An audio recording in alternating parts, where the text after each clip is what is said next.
பெருமகிழ்ச்சி அடைகின்றோம். இன்றைய கல்வி வழிகாட்டல் நிகழ்ச்சியில் ஆங்கிலத்தை நாம் எவ்வாறு கற்றுக்கொள்ள வேண்டும் என்ற சில அடிப்படை விதிகளை குறித்தருகின்றார் பசியால எல்லமுள்ள ஜாகிரா முஸ்லிம் வித்தியாலயத்தின் அதிபர் எஸ்.ஏ. இஸ்மத் ஃபாத்திமா அவர்கள். அஸ்ஸலாமு அலைக்கும் வரஹ்மத்துல்லாஹி வபரகாத்துஹு. உங்களுக்கு ஆங்கில மொழி கற்பதற்கு ஒரு பகுதியை விளக்கம் தருகின்றேன். சமூகத்தில் மாணவர்களாக வளர்ந்தவர்களாக இருக்கட்டும், சில பொதுவான விடயங்களில் எல்லோரும் பிழைகள் விடுவதுண்டு அல்லது அல்லல் படுவதுண்டு. அந்த வகையில் எல்லோருக்கும் பொதுவான வேர்ப்ஸ் வினை சொற்கள் பற்றி கற்பிக்க உத்தேசிக்கின்றேன். சாதாரணமாக ஒரு மொழியை நீங்கள் பேச கற்றுக்கொள்ள வேண்டிய சொற்களின் எண்ணிக்கை உண்மையில் உங்கள் நோக்கத்தை பொறுத்திருக்கின்றது. For the beginners, 300 to 600 words is enough to speak a language. ஆனால் ஒரு உரையாடலுக்கு குறைந்தது 1000 வார்த்தைகள், அதாவது 1000 words ஆவது முக்கியம் என கருதப்படுகின்றது. மிக முக்கியமான விடயம் என்னவென்றால், நீங்கள் ஒரு மொழியை எத்தனை வார்த்தைகள் பேச வேண்டும் என்று தெரியவில்லை, ஆனால் எந்த வார்த்தைகளை அறிந்து கொள்ள வேண்டும் என்பது முக்கியமாகும். அந்த வகையில் நீங்கள் அன்றாடம் உபயோகிக்கும் வினை சொற்கள் பட்டியலை வைத்திருப்பது முக்கியம். அந்த வகையில் வினை சொற்களை verbs என்று ஆங்கிலத்தில் கூறுவோம். A verb describes an action. அதாவது verb என்பது ஒரு செயலை குறிப்பிடுவதாகும். அத்தோடு verbs எனும் போது பல கூறுகளாக உற்று நோக்க வேண்டியுள்ளது. First of all, mainly we can divide the verbs into two categories. முதலாவதாக வினை சொற்களை இரு பெரும் பிரிவுகளாக வகுக்கலாம். அவையாவன: முதலாவது பகுதியாக ரெகுலர் வேர்ப்ஸ், இரண்டாவது பகுதியாக irregular verbs. ரெகுலர் வேர்ப்ஸ் என்பது இலகுவாக அறிந்து கொள்ளக்கூடியது. அதாவது ரெகுலர் வேர்ப்ஸ் இனுடைய பாஸ்ட் டென்ஸும் பாஸ்ட் பார்ட்டிசிபிளும் ஒரே மாதிரியாக இருக்கும். For example, I am going to read a chart. verb stem, past tense, past participle. இதில் 3 நிரல்கள் உள்ளன. There are 3 columns. So I'm going to read out now. You can note down or just listen. Play, played, played. Cook, cooked, cooked. Wash, washed, washed. Paint, painted, painted. Plant, planted, planted. Climb, climbed, climbed. போன்றவற்றை உதாரணங்களாக குறிப்பிடலாம். ஆனால் irregular verbs எனும் போது அதன் பெயருக்கேற்பவே regular இல்லாத வழமைக்கு மாறாகவே இருக்கும். அவ்வாறு இருக்கும் போது நீங்கள் கட்டாயமாக அத்தகைய verbs உடைய base form, past tense, past participle, progressive or continuous form என்னுடைய pronunciation, உச்சரிப்பு and the spellings, எழுத்துக்கள் போன்றவற்றை கட்டாயம் மனனமிட தேவையாகின்றது. So that you all have to memorize them. அந்த வகையில் ரெகுலர் வேர்ப்ஸ் உடைய ப்ரோக்ரஸிவ் அல்லது கண்டினியூஸ் ஃபார்ம் அதே பேஸ் ஃபார்ம் உடன் ஐஎன்ஜி சேர்க்க வேண்டும். உதாரணமாக, for example, play base form, continuous form PLAY ING. அதே மாதிரி cook COOK cook, continuous or progressive COOKING cooking. அதே போன்று wash plus ing washing. Paint PAINT paint plus ing painting. அதே மாதிரியாக plant PLANT plant plus ing, அதாவது continuous form planting PLANT ing என்று தோற்றம் உருவாகும். அதே நேரம் irregular forms அவற்றினுடைய base form, past tense, past participle, continuous or progressive போன்றவற்றை பார்ப்போமேயானால், eat EAT eat, past tense ATE ate, past participle EATEN eaten, continuous or progressive form EAT plus ing eating. Same like drink, DRINK drink, DRANK drank, past tense, DRUNK drunk, past participle, DRINK plus ing drinking, continuous or progressive. Likewise, swim, swam, swum, swimming, go, went, gone, going, draw, drew, drawn, drawing, sell, sold, sold, selling என்ற அமைப்பில் base form, past tense, past participle, continuous or progressive என்பன தோற்றம் பெறும். அதே நேரம் இவற்றுக்கு எக்ஸெப்ஷனாக விதிவிலக்காகவும் சில verb stems உள்ளன. அவையாவன cut, CUT cut, PUT put.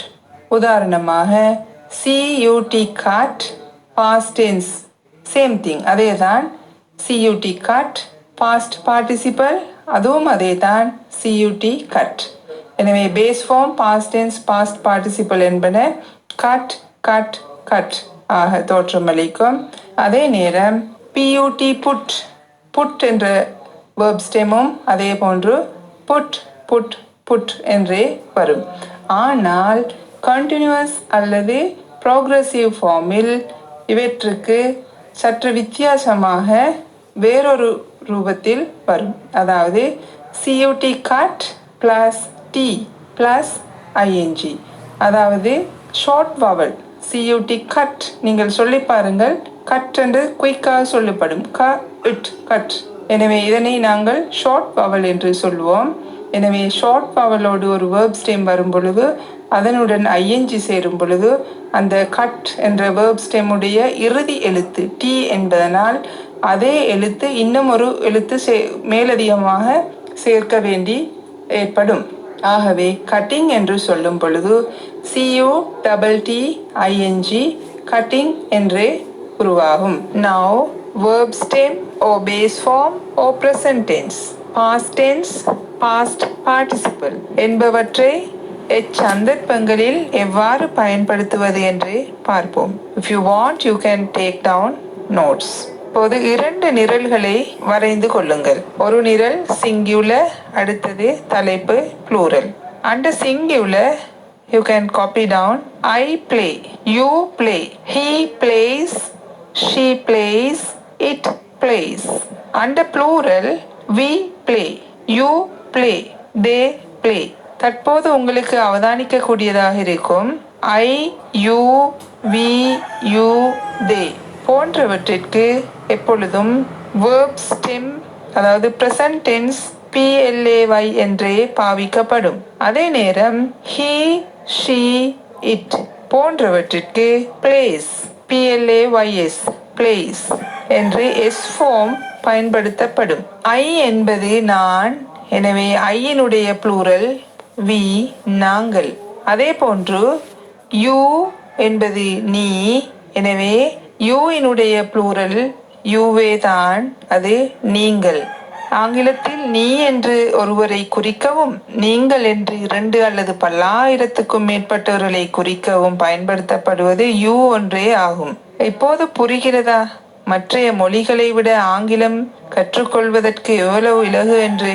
So now you understand, in English there are only 26 letters and it's easy to learn and speak English. அடுத்து the plural of he, அவன், is they, அவர்கள். Same like the plural of she, அவள், is they, அவர்கள். Likewise the plural of it, அது, is they, அவைகள்.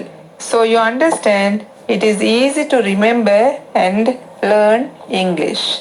So dear listeners or learners, now let us put another chart. இரண்டாவது சார்ட்டினை வரைந்து கொள்வோம். Draw 2 columns. Name them as singular and plural again. அந்த வரைந்த 2 நிரல்களையும் singular, plural என்று, அதாவது ஒருமை பன்மை என தலைப்பிட்டுக் கொள்வோம். தற்போது நாம் படிப்பது past tense-ற்கான சார்ட். எனவே நீங்கள் சிங்குலர் தலைப்பின் கீழ் எழுதியது போன்றே I, you, he, she, it என்று குறித்து கொள்ளுங்கள். அதே போன்று plural தலைப்பின் கீழ் we, you, they என்று குறித்து கொள்ளுங்கள்.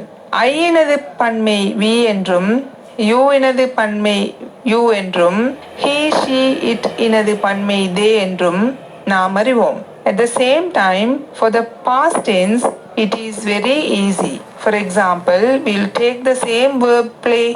The past tense of play is played. So we can easily say, I played, we played. You played, you played. He played, she played, it played. The plural is they played. So dear learners and listeners, இறந்த காலத்தில் pronouns ஆன I, we, you, he, she, it, they என்பவற்றோடு past tense verbiனை பயன்படுத்தி கதைப்பது, பேசுவது, எழுதுவது என்பது இலகுவானது என்பதை நீங்கள் தற்போது புரிந்து கொண்டிருப்பீர்கள். அடுத்த கட்டமாக let us move on to the next session. The next column, past participle. Past participle எப்படி பாவிப்பது என்பதனை பார்ப்போம். Past participle, present perfect tense, past perfect tense, future perfect tense ஆகிய வாக்கியங்கள் எழுதும் பொழுது அல்லது பேசும் பொழுதுதான் பயன்படுத்தப்படும் என்பதை நீங்கள் அறிந்து கொள்ள வேண்டும். அந்த வகையில் next point is past perfect tense. Same chart, 2 columns, one is singular and the other is plural. Under singular, you have to write down I, you, he, she, it. Under plural, we, you, they. So, for past perfect tense, here also it is the same. Under singular, I had played, you had played, he had played, she had played, it had played, we had played, you had played, they had played. So here you can see had played எனும் verb அடையாளமாக காட்டப்படுகின்றது past perfect tense என்று. Past perfect tense கடந்த காலத்தின் சில கட்டங்களுக்கு முன்பு முடிக்கப்பட்ட செயல்களை பற்றி பேச பயன்படுகின்றது. அடுத்து நாம் future perfect tense-னை பார்ப்போம். Same like, let us draw a chart. Singular, plural, 2 columns. Under singular, I, you, he, she, it. Under plural, we, you, they. So let us form the sentence. Under singular, it will come like this. I have played. You have played. Future perfect tense-னை அடையாளம் காண்பதற்காக எமக்கு இலகுவான முறையை கையாளலாம். அதாவது will plus have plus past participle. இந்த 3 பகுதிகளும் ஒரு வாக்கியத்தில் இருக்கும் என்றால் அது future perfect tense என அடையாளம் காணலாம். For example, I will have played netball by tomorrow. You will have played netball by tomorrow. We will have played netball. He will have played netball. She will have played netball. It will have played. They will have played netball by tomorrow. இந்த வாக்கியங்களிலிருந்து உங்களுக்கு will have played எனும் பொதுவான வினை அடிகளை உங்களுக்கு காணக்கூடியதாக இருக்கின்றது. தற்போது உங்களுக்கு ஓரளவு இது பற்றி விளங்கி இருக்கும் என்று கருதுகின்றேன். மேலும் under 3 columns, verb stem, past tense, past participle. Eat, ate, eaten. Past participle eaten என்பது 12 டென்ஸிலும் perfect tenses-க்கு மாத்திரமே பயன்படும் என்பதை கருத்தில் கொள்ள வேண்டும். tenses 12 இருந்தாலும் perfect tenses 3 உள்ளன. அவற்றைத்தான் தற்பொழுது நான் உங்களுடன் மிகவும் விளக்கமாக கலந்துரையாடினேன். அவையாவன present perfect tense, past perfect tense, future perfect tense. மீண்டும் அவற்றுக்கான எக்ஸாம்பிள்ஸுடன் இந்த பாடத்தினை நிறைவு செய்து கொள்வோம். present perfect tense, I have just read this book. Another example, I have just painted this picture. Past perfect tense, I had read this book before Sarah came.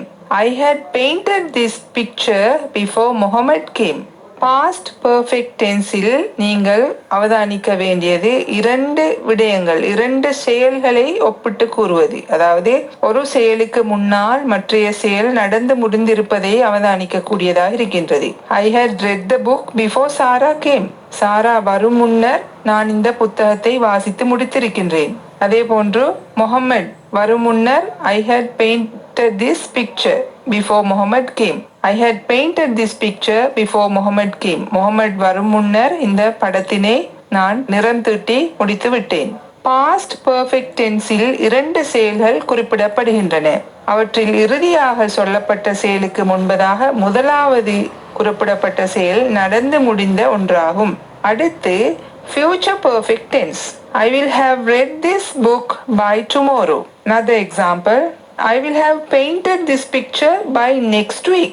Future perfect டென்ஸில் எதிர்காலத்தில் ஒரு குறிப்பிடப்பட்ட நிகழ்வு நடந்து முடிந்திருக்கும் என எதிர்பார்க்கையை குறிப்பதாகும். So my dear listeners or learners, learning English is not difficult. The thing is you have to use it or practice it. ஆங்கிலம் ஒரு இலகுவான மொழியே. நீங்கள் ஆர்வமுள்ளவர்களாக இருந்தால், அதனை பேசி பழகக்கூடியவர்களாக நீங்கள் இருப்பீர்களேயானால் உங்களுக்கு இலகுவாக கற்றுக்கொள்ளலாம். நாம் பேசும் முன் பேசினால் பிழை ஏற்படுமோ, பிறர் சிரிப்பார்களோ என்று நீங்கள் சிந்திப்பீர்களேயானால் உங்களால் சரளமாக ஆங்கிலம் பேசுவது இயலாமல் போய்விடும். So remember this. To learn swimming, you have to swim in the water. Likewise, to speak not only English but also any language, you have to speak and improve your ability, skills and talents. So let me wind up. Wishing you good luck to speak English. Wassalam. இதுவரை ஆங்கில பாடத்தை நாம் எவ்வாறு கற்றுக்கொள்ள வேண்டும் என்ற அடிப்படையில் சில விளக்கங்களை வழங்கியவர் பஸ்யால எல்லலமுள்ள ஜாஹிரா முஸ்லிம் வித்யாலயத்தின் அதிபர் SA இஸ்மத் ஃபாத்திமா அவர்கள். சரிநேயர்களே, மீண்டும் ஒரு நிகழ்ச்சியில் சந்திக்கும் வரை சலாம் கூறி விடைபெற நான் AM முஹம்மது ரலீம். அஸ்ஸலாமு அலைக்கும் வரஹ்மத்துல்லாஹி வபரகாத்துஹு. Thank you so much for watching and listening to the video. For more videos, subscribe the channel and press the bell icon for notifications. Bye bye.